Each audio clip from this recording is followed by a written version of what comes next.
Anthony Trueman has always tried to keep his life under control, but this Christmas in Walford, something feels different, and everyone around him knows it. Ever since word slipped out that his ex-wife Sophie filed a restraining order against him, cutting off all contact with his kids, his whole world has been tilting. And no matter how hard he tries to act like everything's fine, the people closest to him can see right through it. In the days leading up to Christmas, Anthony's behavior starts drifting into something colder, sharper, almost haunted. Patrick watches him move around the house like he's carrying a weight he refuses to talk about. And when Chelsea tries to check in on him, hoping to help him shake off the stress, he brushes her off with a tone that immediately raises alarms. It's the kind of tension you can feel before anyone even speaks. On the day of Yolanda's carol service, the square is buzzing with warmth and noise, the sort of festive chaos that usually brings the Trumans together. But Anthony stands on the outside of it all, refusing to be pulled in. Patrick and Chelsea make one last attempt to get him involved, thinking the distraction might help, but he shuts it down instantly. It hits Patrick especially hard. This is his son's first Christmas without his wife or children, and instead of leaning on the family, Anthony's shutting every door around him. What Anthony doesn't know is that Patrick has already reached out to Sophie, hoping to understand what really happened between them. And while the details are still cloudy, the fact that she needed a restraining order has the whole family on edge.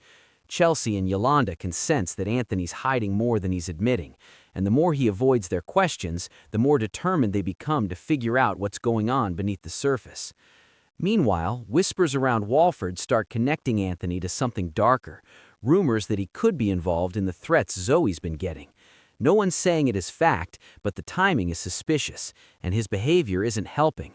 Zoe's anxiety grows by the day, and Kat becomes fiercely protective, watching every shadow and stranger around the pub. The tension builds quietly, like something dangerous is creeping closer without anyone realizing how bad it's about to get. By the time Christmas Day arrives, the atmosphere in the Vic is already uneasy. Zoe can barely relax, flinching at every sudden noise. Kat feels it too. Something is off, and it's getting worse. When she notices Zoe's nerves spike again, she decides she's not taking any chances. She clears the pub, sending the crowd outside, as the fear in her daughter's eyes becomes impossible to ignore. Then, everything snaps at once. Whatever has been simmering beneath the surface finally erupts, and the quiet fear turns into full-blown chaos. An incident tears through the Vic, bringing the night to an abrupt, catastrophic end. People on the square freeze as police cars race toward the pub, sirens cutting through what should have been a peaceful holiday. No one knows exactly what happened inside yet, but the moment the doors burst open, it's clear this Christmas is going to change everything. And as the dust settles, one question starts echoing through Walford. How much of this leads back to Anthony Trueman, and what has he been hiding all along?